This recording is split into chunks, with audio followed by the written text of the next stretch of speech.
Hey everybody, this is Jeff from the Icebox Radio Theater coming on to let you know about a very special event that's coming up at the end of this month.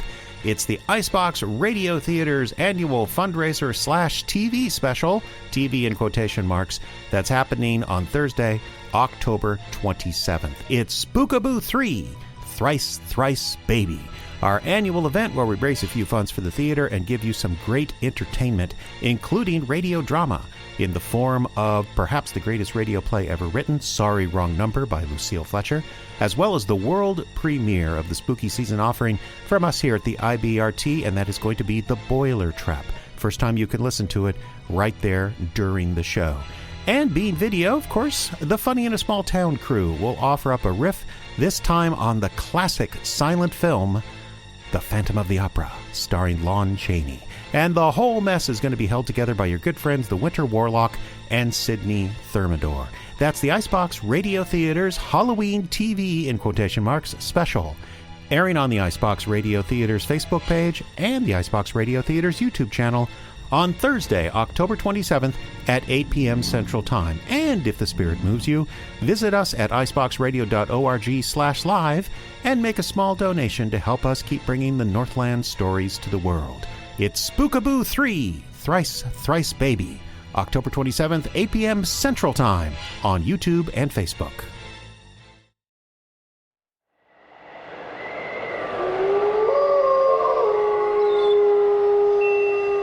Frozen Frights. New Audio's Theater of Suspense and Terror, now on Icebox Radio.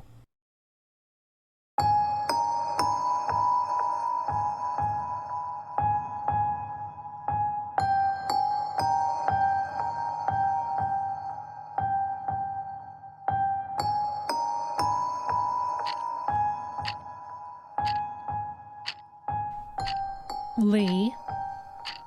Yes? We have to have this session, Lee. If you don't talk to me, things can't move forward. So? So why do you insist on saying nothing? Not in the mood. May I ask why not? Oh, I don't know. Might have something to do with the handcuffs. Yes, well, that is unfortunate, but I wasn't given a choice. Well, that makes two of us. What I mean to say is, the court ordered those restraints. It's that stipulation that allows us to talk here in my office. So you're doing me a favor? If you'd like. I don't like. And being forced to see a shrink is humiliating no matter how nice the chairs are. I'd prefer you not call me a shrink. I don't give a damn what you prefer. Everything okay, Doc? It's fine. Things are under control. Okay. And you, behave yourself. I said it's fine, officer. All right. I'll be right outside. I understand your frustration, but I would think given your circumstances, you would want to take advantage of this opportunity to work through some things.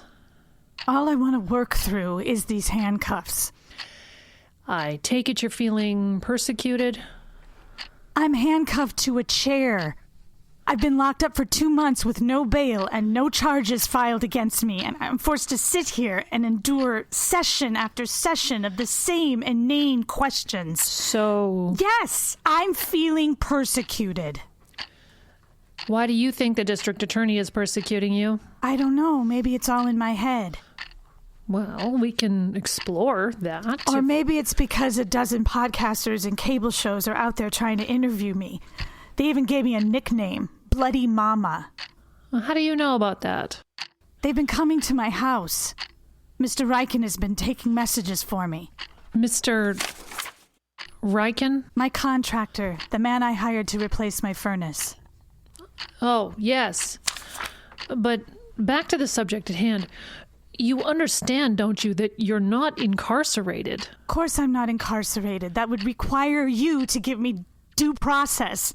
I'm here for a psych evaluation. Which I think you should probably... A psych evaluation lasting 2 months. Be that as it may, you do understand why you're here, right? Lee? I'm here because I knew where the body was hidden. Correct. And how did you know where the body was hidden? After she was murdered, the little girl came and showed me. Start again. At the beginning. Mr. Ryken was working on the boiler down in the basement, breaking apart the old one to make way for the new. Well, that looks like fun. Oh, sorry about the noise. Nothing for it. That's okay. Nothing for it, job like this. It's all right, Mr. Ryken. Best all around, really. How do you mean? Well, this here boiler's 110 years old. They made them out of cast iron in those days. Later on, they made them out of steel. That takes cutting tools, torches, all kinds of shit. Oh, excuse me. That's all right. But a cast iron boiler, you can just break apart with a sledge, shove the pieces out that window up there, and you're in business. Well, if it's that fragile, I guess it's a good thing I'm replacing it. Yep. You got a beautiful house here, Miss Lee. But antiques belong on the shelf, not in the heating system. How much longer do you expect to take? Well, demo will be parted today, parted tomorrow. I got your new boiler on order. It's a treat. Only about a third the size of this one, but I'll need a certified electrician for the installation, and that's Tom. He's on another job till next week. Altogether, I expect to be out of here by the 10th? 15th at the latest. Long before it'll be cold enough to need the furnace. Oh, I'm not worried. But you can't be more specific about the date you'll be done? Well, the problem's Tom. He's about the only electrician in town I'd trust to do the work, and life up here ain't like the city where you got a phone book full of choices. In the summertime, all the contractors work 18-hour days, juggling multiple jobs. They can never be too specific about time. Sorry. Oh, it's all right, I guess. What's that? What? Oh, the hole in the floor. Yes, what is it? That's the boiler trap. The what? Boiler trap. A lot of houses this age have one. You mean that hole was under the boiler all this time? Yep. Why? What's it for? Well, no one's really sure. Suppose you could call it a contractor's legend, a kind of old wives' tale. Fred Vukovich, he's the guy I apprenticed under, told me if you left a hole under the boiler, the fires of hell would keep you warm all winter. I've never heard that. Oh, Fred had a ton of stories like that. Never knew when he was pulling my leg. It's deep. Well, yeah. Gotta reach all the way to hell, don't you know? You don't really... No, of course not. The boiler trap probably dates back to when this furnace ran on sawdust from the mill like most of the houses in the neighborhood. Ash would fall down there, help prevent a fire. Oh. I didn't spook you, did I? What? It's just, you look a little green around the gills. With you being new in town, I didn't want you to think I was teasing. Oh, I'm not new to town. I'm Barb Lewis's granddaughter. This was my grandparents' house. Oh, that explains it then. Well, you're not exactly a stranger. No, I grew up here. Well, graduated from here anyway. I came to live with my grandma and grandpa when I was 13. So, your grandfather was Snowy Lewis. People called him that, yes. Gosh, I haven't thought about old Snowy in years. But it's good to see you moving back. Uh-huh. You're gonna cover up this hole, right? The boiler trap? Sure. No use for it with a gas boiler. Good. That's good. So, you didn't know it was there? What? The hole in the basement floor. You maintain you didn't know it was there. How could I? It was under a 2-ton boiler. Yes. And it was Mr. Ryken who first told you about the boiler trap? About the legend behind it? Yes. Did you believe it? Of course not. Hell's not down a hole in the earth. Hell could be anywhere. A psychiatrist's office, for example. Very funny. No, it isn't. Let's talk about Peter. Oh, yes. Let's. Hello? Hi. Peter? Yeah, What number is this? I don't recognize it. new phone. Cassie got us new phones. Didn't she just switch you guys? Oh no, that was, 3 months ago. It is not normal to switch phone plans 3 times a year. You need to tell her that. Oh, it's fine. And it's none of your business how my wife and I spend our money. Okay, fine. I'll update my contacts with this number. What do you want? Oh, I'm just calling to check in, say hi. How are you? I'm okay. Working on the house. Wow. I cannot remember the last time I was there. Don't be coy, Peter. You remember exactly the last time you were here. Really? I don't The know. wedding. You were here for our wedding. Oh, yeah. Don't do this. Don't do what? Don't call me up and pretend everything is okay between us. I'm sorry for what I did, and I'm sorry that I hurt you. You didn't hurt me. But calling me up like this, we're not friends. We're exes, and I did hurt you. Okay. What is it? Oh, this all kind of meshes with what we're talking about. The reason for my call, I mean. So Cassie, she asked me to call you. Okay. And just tell you I'm not going to call you anymore. Okay. So am I allowed to call you? No. So your wife is forbidding you to talk to your ex. I mean, you can understand, right? It makes sense. Cassie and I are together now, and No, I get it. we just can't go on like nothing happened, especially now with the baby here. How is she, by the way? Fine. A little underweight, but the doctor isn't worried. So this means I can't see her? Oh, well, not necessarily. I mean, we thought maybe you just needed some time to get your feet under you, to get settled in after your stay in the hospital. Uh-huh. And so your wife will no longer worry that your crazy ex will sneak off with her baby and put her in a stew. You're not crazy. But I can't see your daughter, right? I mean, that's what this is about? Not completely. I'm such an idiot. What? I just realized. I don't call you, you call me. What do you mean? This phone call. This isn't to warn me off. I haven't dialed your number in 6 months. You call me. She gave you an ultimatum, didn't she? No. I can always tell when you're lying. You're the one to call me, and I think wifey doesn't like it. Well, I mean... Take care, Peter. And tell your rebound the crazy bitch is out of her life. Leanne, I still... Okay, I mean Don't. Just don't. Why did you leave Peter? It wasn't going to work. What I should have done is left him 6 months before the wedding, but he kept pushing.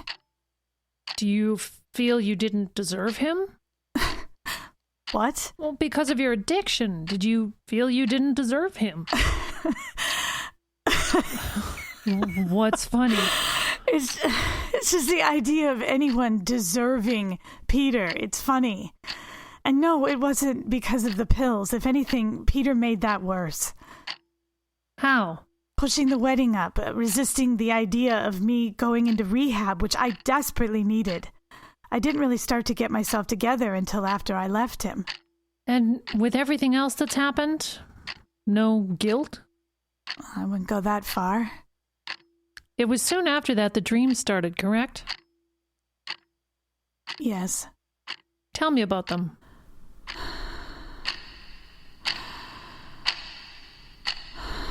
You said you always woke up suddenly in the dream. Yes. And that you hear things. Yes. Hello? Hello? What did you hear? I heard a baby. Who's there?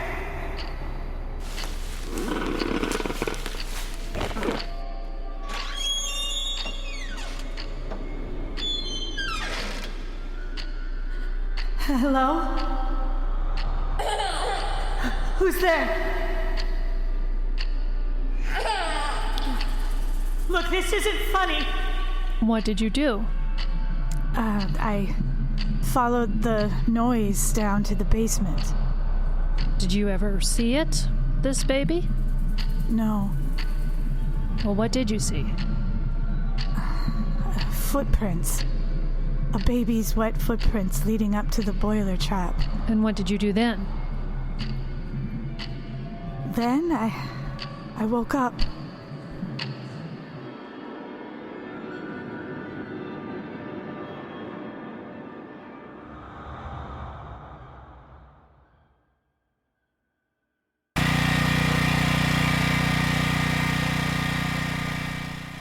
Explain this to me. Jesus.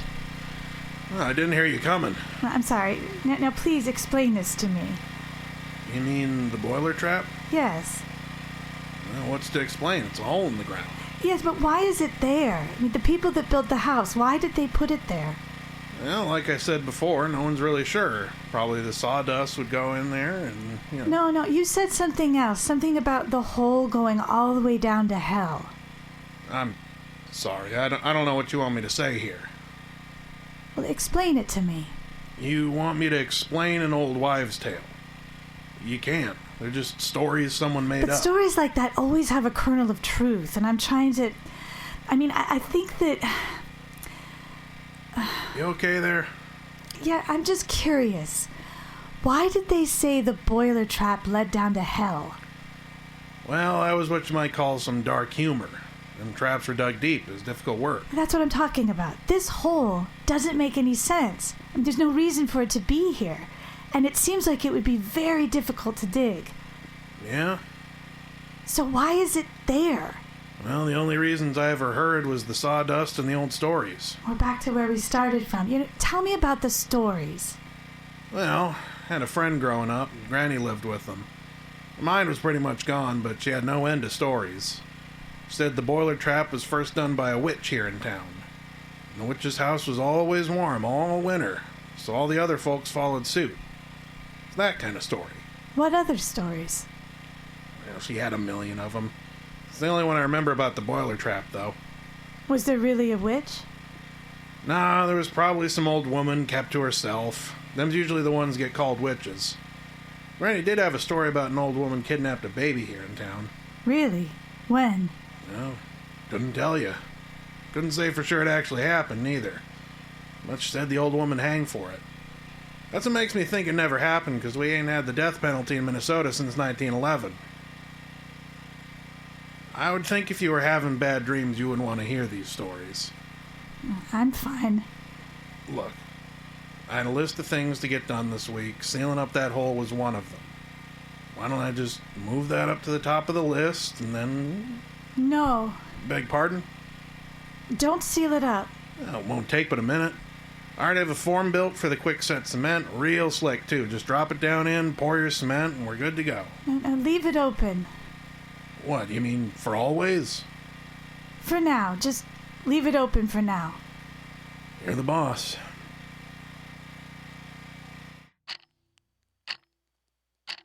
Well, why did you do that? Why did you stop him? I don't know. Well, your dream sounded very disturbing. It would be natural to want to seal up the hole. I didn't want it sealed up. Not yet. And it was the next day you heard from Peter again, correct? Yes. And things took a turn. I thought you weren't supposed to call me anymore. Yeah. Hello. Are you okay? No. She's gone. What? She left. She took the baby and went to her mother's place in Duluth. It sounds like a bad romance, doesn't it? I'm sorry, I guess. You guess? Well, what do you want me to say? You call me up, tell me your wife's left you? She just went to her mother's. She didn't leave. Whatever. The point is, I don't know why you're calling me, Peter. I'm sorry, but your marriage problems aren't any of my business. I wish. What? I said I wish. I wish that were true. Maybe you should tell me what happened. Oh, we fought, she left. That's really about all there is to it. Except for the other parts where it's somehow my fault, right? Well, it might have had something to do with what we fought about. Go on. I know, I'm an idiot. She's a wonderful woman, but I can't help it. I still love you, Lee. Oh, God. I know, I'm sorry, but let's just remember for a second who left whom. What's that supposed to mean? It means you owe me. What? You owe me. You ruined my life. Now you've ruined my marriage because I can't love anyone else. It's not her fault, it's not the baby's fault, and it's not my fault. Peter. It's your fault. You did this to me. You've got to take responsibility for yourself. I'm sorry. I know I'm being a jerk, but that's just what you mean to me. That's why Cassandra left. She demanded I look her in the eye and tell her I didn't love you anymore, and I couldn't do it. She was so angry. You shouldn't have done that to her. I know, but what was I supposed to do? Lie? Is there some point to this, Peter? Why did you call me? I want to come see you. That is a terrible idea. What else do I have now? She left with the baby. I thought you said she was just visiting her mother. Well, to begin with, but that's how it starts, right? And you think visiting me is going to help? I don't care about her right now. I care about you. I care about us. No. If you would just No, think Peter, about... stay away from me. Go and reconcile with your wife and get your family back, because there's no way you and I will ever be together. Do you understand? I knew you'd say that. Selfish bitch. Goodbye, Peter. Wait, I'm sorry. You dreamed again that night. Yes. Tell me about it. I'm in bed. I look over and there's a baby next to me. Tell me about the baby. Just a baby. White. I think it's a girl. She's happy. All right. And then what happens? Suddenly she rolls over and off the end of the bed. I worry about her at first because it's quite a drop, but she hits the floor on all fours like a champ and takes off crawling. I get out of bed and follow, but I can't keep up with her. She's just a crawling baby, but I can't keep up. I follow her down the stairs. I hear her in the basement. And then I go down there. What then? I see smears on the ground. Red smears, ugly smears, like the baby's been crawling through red paint. Or blood? Or blood. The smears head to the boiler trap. I get closer. The smell, it's intense now. What smell? Coppery, iron. Blood. I can smell it in the air. And then what happens? I come up to the hole. I come up to the trap. It's just a dark circle in the floor. It's so dark, unnaturally dark. The smell is overwhelming me now. And then? And then she cries.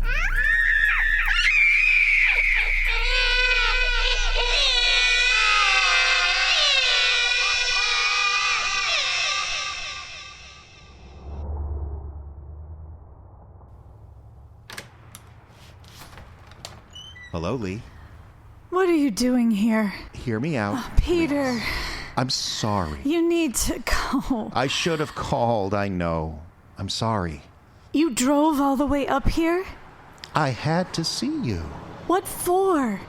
The house felt so empty and Cassie's not returning my calls. And I blocked your number. Right, so I had no choice. I had to come. You had plenty of choices. I had to. You don't understand what...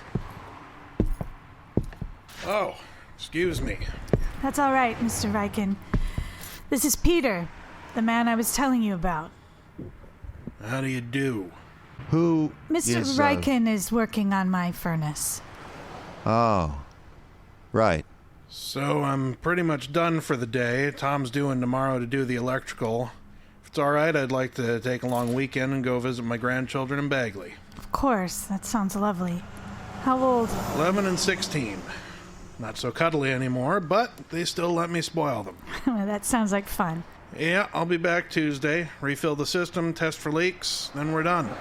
We'll have a brand new furnace for winter. Sounds good. Unless you'd like me to stick around.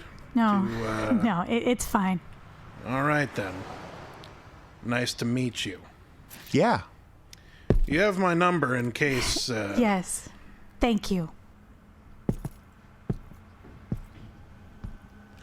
I don't think he likes me. Well, he's been listening to me. What's that? What? There's a bag at your feet. Your overnight bag. I recognize it. Oh, well, it's a 5-hour drive. I wasn't expecting to go back today. I see. You're going to stay at the Nomad? Actually, I was Drove by hoping... the other day and the vacancy sign was lit. Not much going on this weekend, so I bet there are plenty of rooms. Yeah. How about dinner tonight? I'm busy. Okay, maybe we could talk. Cup of coffee. Sorry, or just, Peter. I'm absolutely swamped. Yeah, but maybe we could...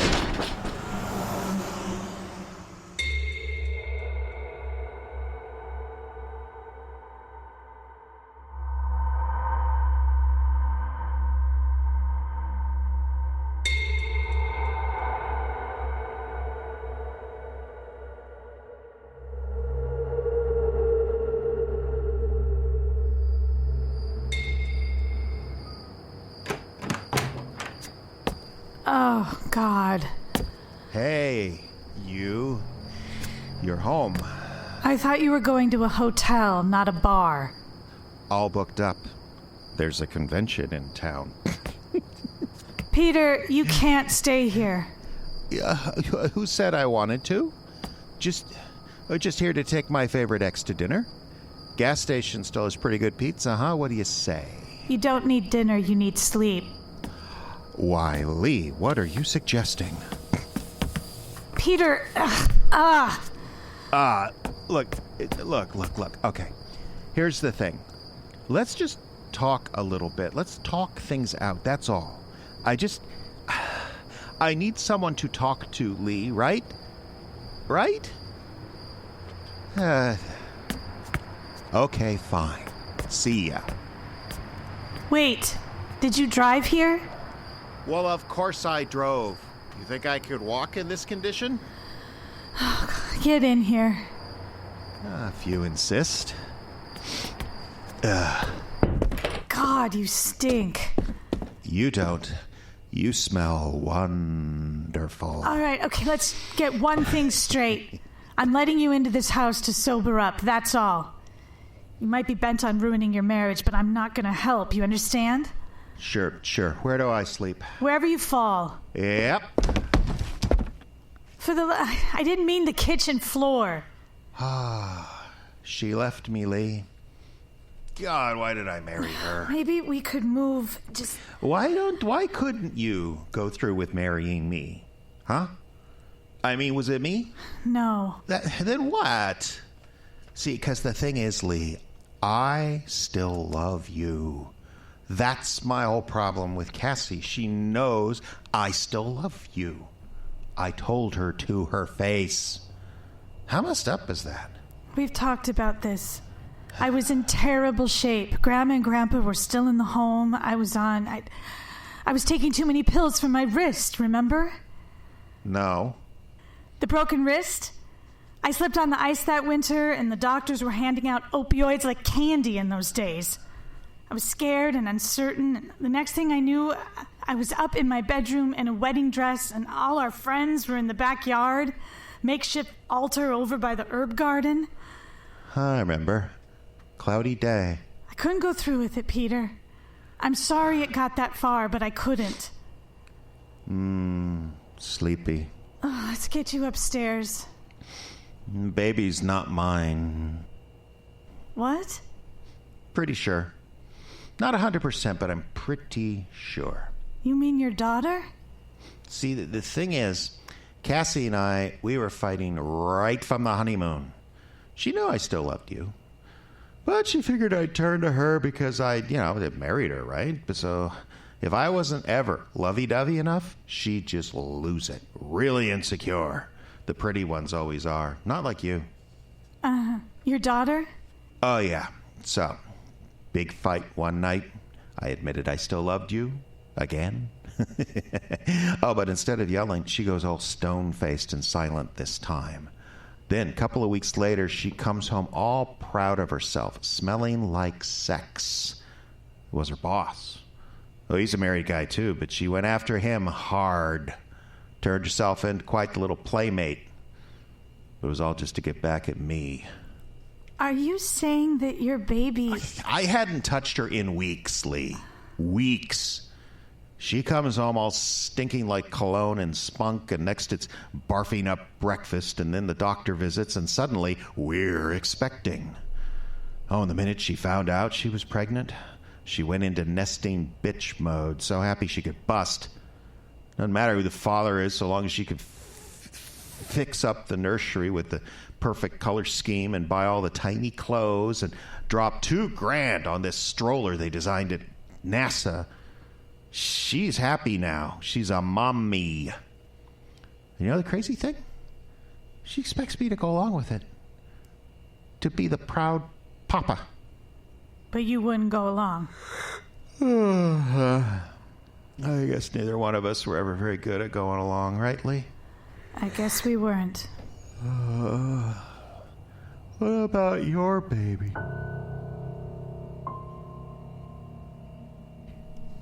What? The one in your dreams. What are you talking about? The one, the little guy or the little girl. One that shows up in your bed some nights and then crawls away. How do you know about that? Crawling away, all the way down to the basement and the boiler trap. How do you know this? Your baby's bloody sometimes, isn't she, Lee? Bloody baby covered in gore. You shouldn't be dreaming about such things. I should know. I should know.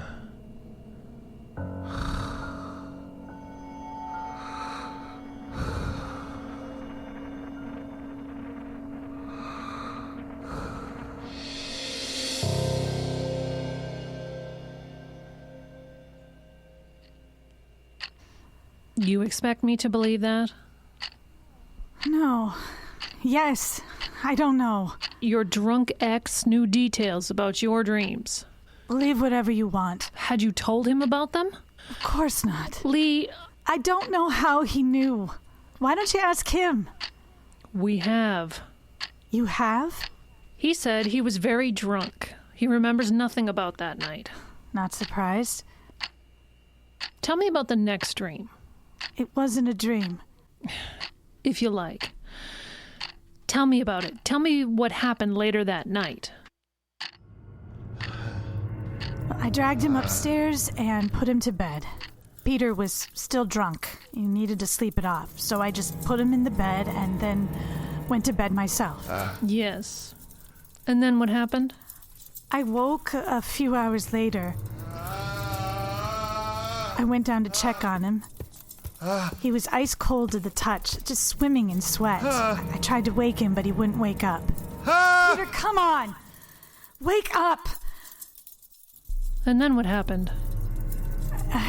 I don't know how to describe it. Try. There was something in the room. What was in the room, Lee? I don't know. There was a sudden cold. There was a feeling like biting on tin foil, and my hands balled up into fists, and I couldn't unclench them. Go on. And then I saw something. What did you see? Shape. Black, huge. It was in the corner. It was the corner. And it was moving toward me. So what did you do? I got out. Then what did you do? I had to leave.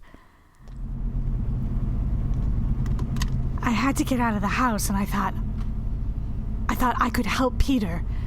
How? I looked up his wife online. I found the address of her mother in Duluth, only a 3-hour drive. You went to see her? I tried. Why? I don't know. Convince her to come get her husband? Convince her she had nothing to fear from me? I don't know. Well, what happened? Things fell apart. I couldn't concentrate on the road. I kept seeing things. A car pulled up beside me, and a baby was inside, staring at me. It should have been in its car seat. It shouldn't have been able to look out the window, but it was, sucking its thumb, staring at me. I saw a baby crawling along the side of the road, completely alone, just crawling along like it belonged there. And then, after a mile or two, I saw the same baby again. What did you do? Questioned my sanity. Considered finding a hospital and checking myself in. I was hallucinating. But then... Yes? But then I was there. I was just outside Duluth. A suburb called Hermantown. It's a funny name, isn't it? I had the address on GPS, but when I turned down the street, I saw the police cars, and 2 of them were parked out front. Yes. 2 police cars, sitting there, no lights, no emergency. Whatever it was had already happened. And that's when you turned on the radio? Of course, and just like in a movie. We have an update now on a story that's rocked a local community. There was a news bulletin. Police in Hermantown are investigating the kidnapping of Lilith Angelica Morris, age 6 months, from her grandmother's home off Arrowhead Road. Angelica and her mother, Cassandra Morris of Eden Prairie, were visiting Cassandra's mother when the infant went missing from her crib. There are no new leads to report at this time.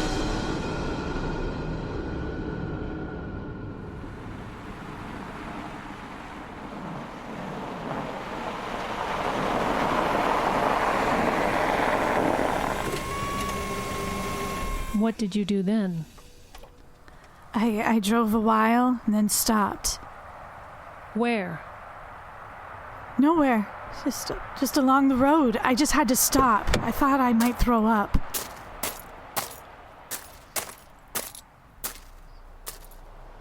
And that's when I heard it. I heard it in the trees just beyond the road. There was an infant? There was something.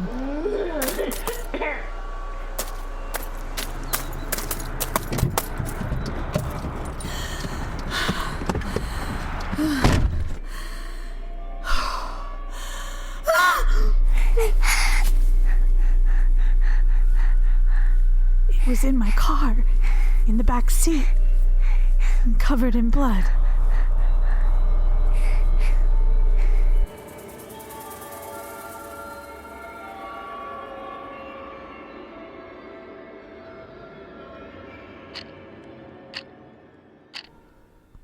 It wasn't really there, of course. Of course not. It was all in my head. I was seeing things. It seems awfully specific, doesn't it? You see babies by the road, babies in your car. Babies covered in blood. Yes. You see babies everywhere. What does it mean? Let's talk about what happened when you got home.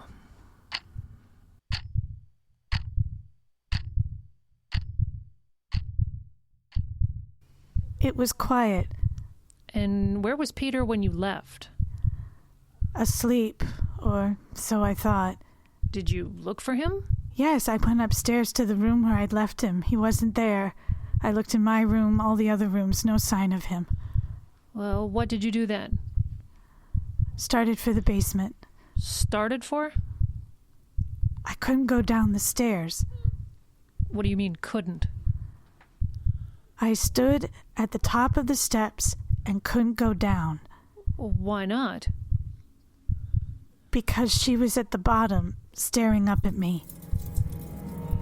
Who? Who was at the bottom of the steps, Lee? The baby. I could see her standing at the bottom of the stairs, sucking her thumb. Staring at me. Was that all she was doing? No, she was bleeding too. Standing there, blood flowing from her eyes, dripping down her front, pooling at her feet. Lee, do you believe this baby was really there? That you were seeing an actual infant? Of course not.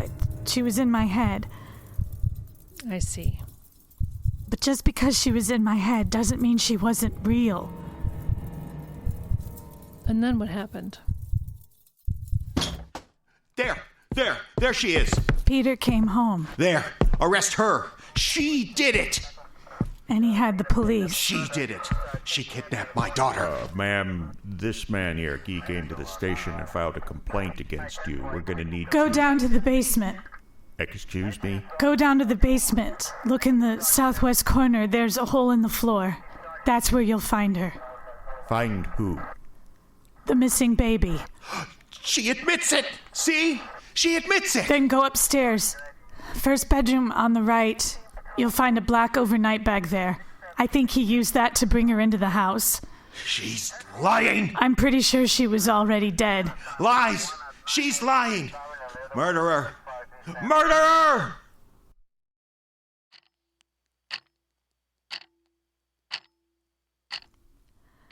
They found her right where I said she'd be. And they arrested you? They arrested us both.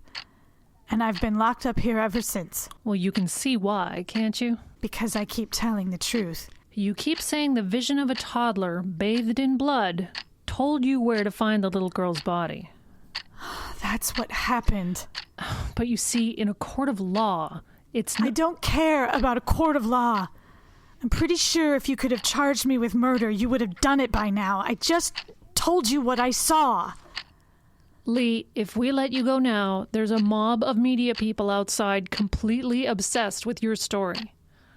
You don't know what it's going to be like out there, and we just want to help you. Then you shouldn't have locked me up for 2 months. You're only being nice to me now because you're desperate. Why don't you have a case against Peter? I would think that would be... Peter is dead, Lee. What? He hanged himself in his cell last night. So this isn't about a case. Forensics all point to him. Evidence all points to him. We know he did it. This is just about making sense of it.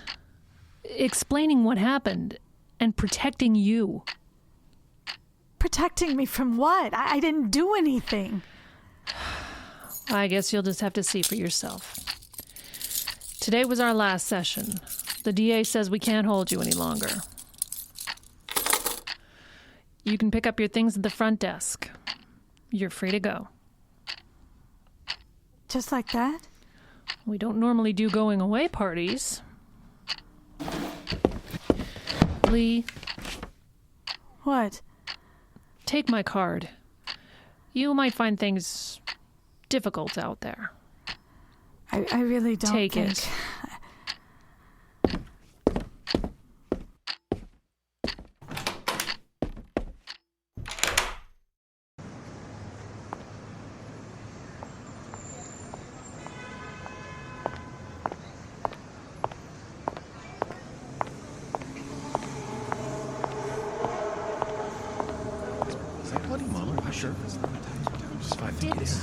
What is she doing now? God, that's terrible. I thought she'd never even get out. It is. I read it on BBC. It's fine. Good Lord. She give her the chair. Give me the camera. No. Do you have your phone?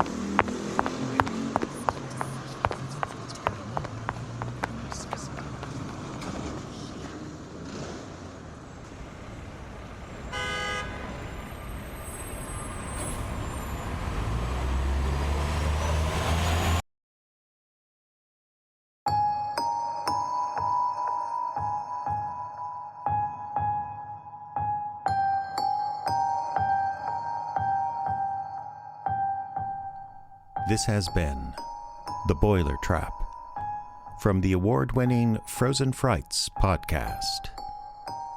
Our play featured Justin Kapla as Mr Ryken. Jeffrey Adams was Peter. Aela Mackintosh played the Psychologist. And starring Shanan Custer as Lee. The script was written and directed by Jeffrey Adams, who also did post-production on this episode. This program from the Icebox Radio Theater is made possible in part by the voters of Minnesota through a grant from the Minnesota State Arts Board, thanks to a legislative appropriation from the Arts and Cultural Heritage Fund. For more information, visit iceboxradio.org.